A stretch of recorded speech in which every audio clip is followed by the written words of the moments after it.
समय 5 मिनट है, कृपा करके ध्यान रखिए। Thank you. पंचायत सभा राजा भोजेरी आन बैठक 16 भाई सगेरी सगासेण गणगोत से वारू छो। आप सब ठीक है?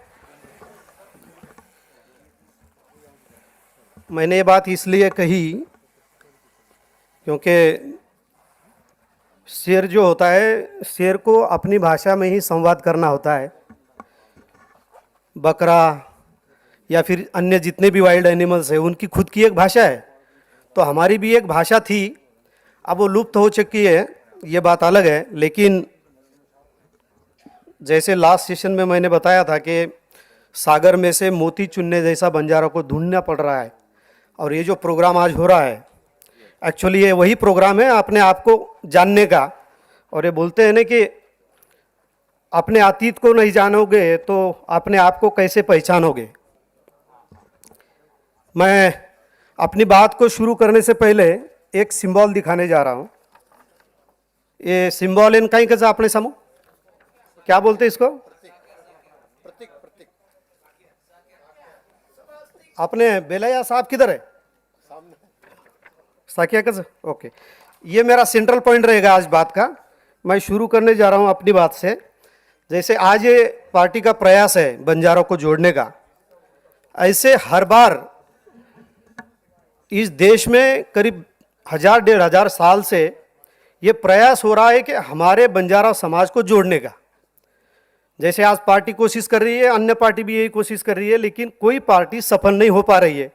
और आज का प्रोग्राम भी आप निगेटिव ना सोचे, ये भी मुझे लगता है कि कहीं ना कहीं सफल नहीं हो पाएगी अगर उस बात को नहीं समझेगी। तो जो बात है मैं आगे रखूंगा ही। दूसरा है कि अन्य धर्म ने भी ये कोशिश की कि बंजारों को जोड़ा जाना चाहिए एक धर्म के साथ। वैदिक धर्म ने भी कहा कि बंजारा हमारा है, क्रिश्चियन धर्म ने कहा बंजारा हमारा है, सिख धर्म ने कहा बंजारा हमारा है, बौद्ध और जैन मत वालों ने भी कहा बंजारा हमारा है। लेकिन बंजारा किसी के साथ जुड़ा नहीं, और वो किसी की मक्तेदारी या विरासत नहीं है।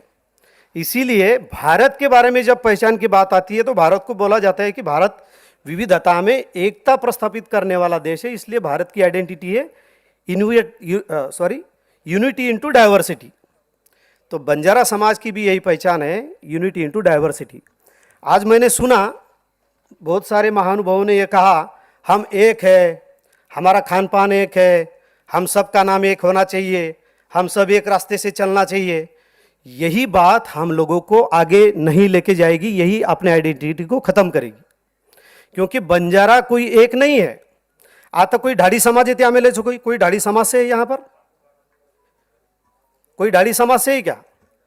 कोई ढालिया बंजारा है यहाँ पर? नाई बंजारा है, गोसाई बंजारा है, मुस्लिम बंजारा है। तो ये अपनी आइडेंटिटी है। मतलब काल के हिसाब से हम लोग यस, तो अलग अलग धर्म में हम लोग बसे हुए हैं, अलग अलग कैटेगरी में हैं, अलग अलग पंथ में भी है, अलग अलग विचारधारा में भी है। इसलिए हर धर्म के लोगों ने कोशिश की, वो भी असफल रहे, जैसे कि पार्टी भी असफल रही। इसके अलावा कोई आइडियोलॉजी वालों ने भी ये प्रयास किया कि बंजारों को एक आइडियोलॉजी के साथ जोड़ा जाना चाहिए।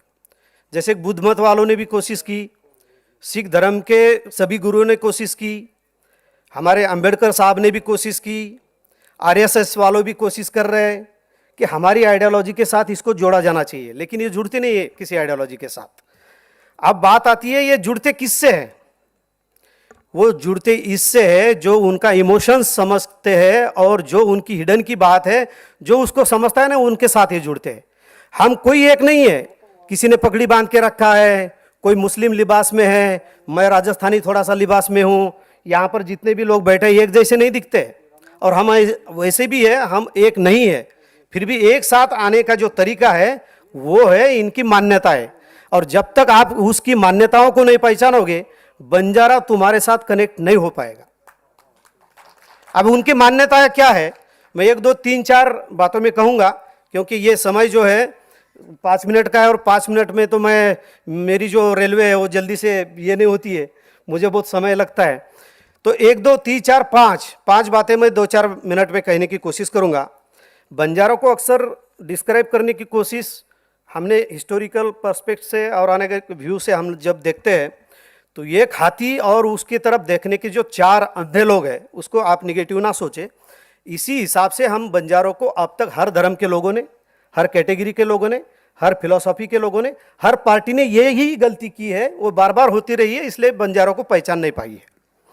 अब मैं बंजारा क्या है, एक्चुअली हाथी क्या है, वो मैं दिखाने की कोशिश करूंगा। बंजारा एक कंसेप्ट को मानता है, वो एक है बंजारा एक बार जन्मता है, एक ही बार मरता है, बार बार नहीं आता, उसका पुनर्जन्म के ऊपर भरोसा नहीं है। एक बार ही जन्म लेता है और मरता है, पुनर्जन्म नहीं है, ये उसकी सबसे पहली मान्यता है। दूसरी बात, दूसरा किसको मानता है? दूसरी बात यह है कि इस पूरे वर्ल्ड में, पूरे कायनात में बंजारा दो ही जाति को मानता है। जाति यानी कि हिंदू, मुस्लिम, सिख, ईसाई, बौद्ध, जैन, मारवाड़ी, ये जाति नहीं, इसको जाति मानता ही नहीं है। ये तो आइडियोलॉजी है, ये अपने पंथ है, पाथ है, इसको जात मानता ही नहीं है बंजारा। बंजारा दो ही जाति को मानता है, नर और नार, क्योंकि नर का लिबास अलग है और नार का लिबास अलग है। नर का एटीट्यूड, नार का एटीट्यूड, नर के लिए जो भी चाहिए वो अलग चीज़ है। मतलब हम पूरे कायनात में दो ही जाति को मानते हैं, नर और नार। आज जो जातियां फैला के रखे ना नार डोमेस्टिक वाल्स, इसको बंजारा नहीं मानता है। तीसरी बात है, ये दोनों जातियों में तीन प्रकार के लोग हैं, राजस, तामस और सात्विक स्वभाव के लोग। इसलिए इसका तीन के ऊपर यह भरोसा है कि तीन प्रकार के लोग हैं इस पूरे वर्ल्ड में। अब आते हैं हम चौथी बात के ऊपर, ये बात है, ये चार क्या है? बंजारा अपने लाइफ में चार को इस तरीके से समझाता है। लाइफ में जब बच्चा पैदा होता है, जन्मता है, जन्म से लेकर उसके शादी ब्याह तक उसका जो प्रवास है ये यहाँ तक आता है। उसकी खुद की शादी होती है, उसके बच्चे पैदा होते हैं, उसका ये सर्कल यहाँ तक आता है। उसके बच्चे की शादी होती है, उसके बच्चे को बच्चे होते हैं, ये यहाँ से यहाँ आता है। और वो जो बूढ़ा होता है और मरता है, इस सर्कल को चार स्टेज में उसको डिवाइड करते हैं और इसको बोलते हैं साकिया। और ये साकिया को है ना, यही उनकी आइडियोलॉजी है, यही इनकी मान्यताएं हैं। लास्ट टाइम में साकिया के बारे में मैंने सुना, उसको मैं निगेटिव नहीं कहूँगा लेकिन मैं अपनी आइडिया बताऊँगा। साकिया यानी कि शाक्य, ऐसा कहा गया स्टेज के ऊपर से, और शाक्य का रिलेशन दिखाया गया अशोक सम्राट के साथ और बुद्ध मत के साथ। एक्चुअली ये जो शाक्य है ना, बुद्धों ने और जैनों ने इसको अडॉप्टेशन करने की कोशिश की, लेकिन अलग तरीके से। इसके पहले कौन फॉलोअर थे इसके, साकिया के? तो सबसे पहले फॉलोअर था आजीविक। आपने नाम सुना होगा, आजीविक यानी कि चारवाक। चारवाक के बाद आजीविक आया, लेकिन चारवाक, ये चारवाक ने इसको अडॉप्ट किया और उसने इसको फॉलो करते हुए पूरे वर्ल्ड को ये दिखाया कि एक्चुअली ह्यूमन बीइंग में ऐसी फिलॉसफी होनी चाहिए और वो फॉलो करना चाहिए। तो चारवाक ने इसको अडॉप्ट किया, आजीविक ने इसको अडॉप्ट किया चार के हिसाब से। लेकिन जब बुद्ध मत और जैन मत आया तो जैन ने इसको चार की जगह पांच कर दिया, वो पंचशील बना लिया उसने। और बंजारा पांच को पंचशील नहीं मानता है। पूरा जो फंडामेंटल एलिमेंट्स हम बोलते हैं ना, कितने हैं फंडामेंटल एलिमेंट्स? आप कोई प्रोफेसर है, फंडामेंटल एलिमेंट्स कितने हैं? पांच है ना, पांच तत्व। बंजारा पांच तत्व को नहीं मानता है, बंजारा चार ही तत्व को मानता है। उसमें पांचवा जो तत्व है ना, वो एक्चुअली है ही नहीं, लेकिन लोग मानते हैं। मुझे बोलिए, आपका नाम आकाश है, आकाश कोई तत्व है क्या? थोड़ा सा आप लॉजिकली देखो, आकाश को आप टच करना चाहे तो टच कर सकते हो, आप उसको फील कर सकते हो। तो ये पांचवा तत्व नहीं है, ऐसा बंजारों का मानना है। इसलिए 5 एलिमेंट्स को नहीं मानता है, 4 एलिमेंट्स को मानता है। और 4 आश्रम है इसके, जन्म से लेकर शादी ब्याह तक, ब्याह से उसके बच्चे तक, बच्चे से फिर बुढ़ापे में और फिर मरना, यानी ब्रह्मचर्य, वानप्रस्थ वगैरह वगैरह। ये हो गया इसका 4। अब ये 4 जो है जैन ने क्या कर दिया, उसका 5 कर दिया। तो चारवाक के हिसाब से नहीं चला, आजीविक के हिसाब से नहीं चला। और जैन के अलावा जब बुद्धा आया तो ये 4 जो है ना उसको दुगुना कर दिया, 4 से 8 कर दिया उसने। अष्ट मार्ग, अष्टांग मार्ग, राइट स्पीच, राइट एक्सप्रेशन वगैरह।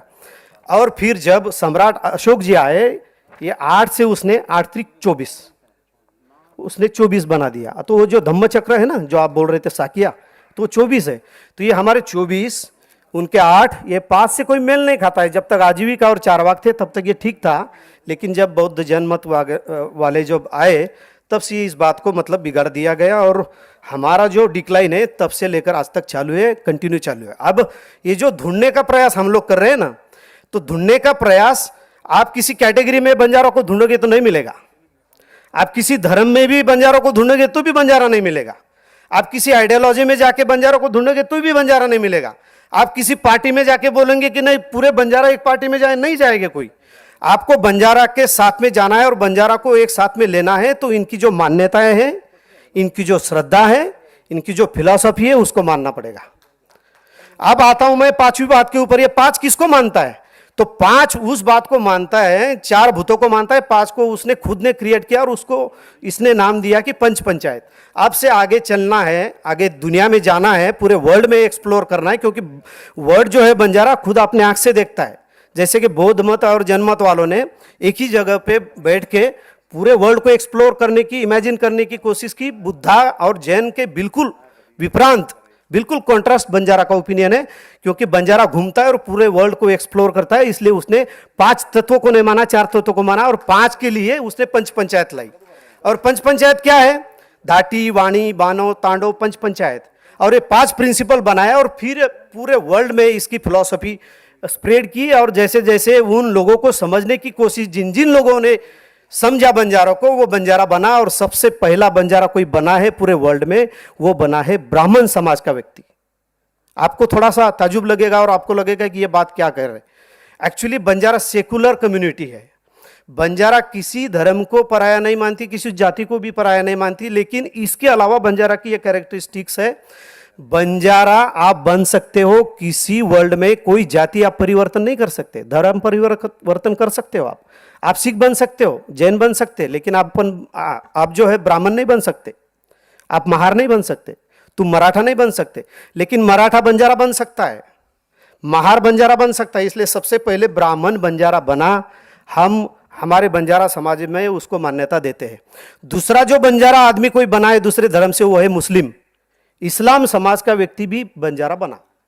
और ऐसे करते करते ये करीब 16 जाति के लोग एक जगह आए, तो 16 जाति के लोगों के ओपिनियन अलग अलग रहेंगे, उनके सोचने का तरीका अलग अलग रहेगा। इसलिए उसको एक ही प्रिंसिपल में, एक ही सूत्र में डालने के लिए राजा भोज के काल में जो सबसे पहली सभा हुई, एक्चुअली उससे पहले 16 भाई की सभा हुई थी। जो बुद्ध मत और जैन मत के काल में 16 भाई की सभा हुई थी, लेकिन 16 भाई जब स्कैटर्ड हो गए, एक जगह लाने का प्रयास राजा भोज ने किया। इसलिए राजा भोज को सम्मान दिया जाता है करीब करीब 1500 साल पहले। अब ये बात मैंने इसलिए बताई क्योंकि जब तक आप बंजारों को नहीं पहचानोगे, कोई कांग्रेस पार्टी, कोई बीजेपी पार्टी या कोई धर्म, कोई प्रवर्ग, कोई कैटेगरी, कोई स्टेट इसको जीत नहीं पाएगा जब तक उसको नहीं समझेंगे। इस बात को समझना जरूरी है। दूसरा है 6 नंबर का इसका प्रिंसिपल क्या है? तो हम सब में 6 अवगुण होते हैं, दुर्गुण होते हैं, ये बंजारा का मानना है। और 7 नंबर किसको बोलते हैं? तो इनके जो आज सुबह राजेश भैया ने बोला था कि ये जो देश के गवर्नेंस सिस्टम है, बंजारों ने दी, ये बात बहुत सही है। क्योंकि जो नायक होता है, एक्चुअली नायक जो है वो खुद प्रेसिडेंट है और कारभारी जो है प्राइम मिनिस्टर है। डाय और साणे यानी के लॉर्ड्स एंड कॉमन्स की जो हाउस है उसकी कंसेप्ट यहाँ पर दी जाती है। तो ये 7 को मानते हैं और 8 को राम मानते हैं, 8 के हिसाब से। और ये जो 8-9 चीज़ें इन्होंने दी, एक्चुअली उसी को ही बंजारा अडॉप्ट करता है और उसी हिसाब से चलता है। मैं अपने कंक्लूजन में जाने से पहले 2 बात और कहना चाहूँगा कि बंजारों को जोड़ना है तो 2 बातों से आप जोड़ सकते हैं। एक तो उनका प्रिंसिपल है, फिलॉसफी है, और दूसरी बात है जहाँ जहाँ रिजर्वेशन मिला है उस स्टेट को छोड़ दो। आप फालतू में सब कॉमन कैटेगरी, एक ही क्या नाम, यूनिक आइडेंटिफिकेशन देने में ये आप कोशिश करेंगे तो हो नहीं पाएगा। जहाँ जहाँ रिजर्वेशन नहीं मिला है बंजारों को, वहाँ वहाँ प्रयास करना जरूरी है। जैसे कि 14 स्टेट को रिजर्वेशन मिला है और 14 स्टेट को रिजर्वेशन नहीं मिला है, तो जहाँ जहाँ रिजर्वेशन नहीं है वहाँ पर प्रयास करना जरूरी है। मध्य प्रदेश है, छत्तीसगढ़ है, यूपी है, गुजरात है, यहाँ पर करना जरूरी है।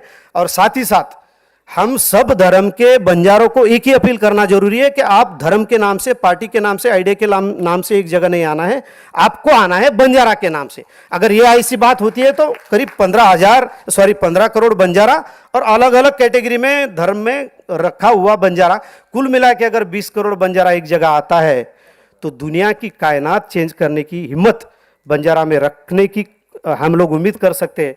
इस बात को मैं यहाँ पर ही ख़त्म करना चाहूँगा और मुझे बोलने का समय दिया, इसलिए थैंक यू वेरी मच। धन्यवाद।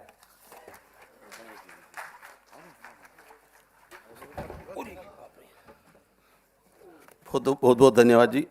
हमारे बीच में माननीय प्रोफेसर गणेश देवी जी आए हैं और वो सेकंड पैनल में एक्चुअली उन्होंने कोऑर्डिनेट करना है। 2 मिनट लेट आए थे गणेश देवी जी को। आज 30 साल से उन्होंने डीएनटी का ऊपर काम कर रहे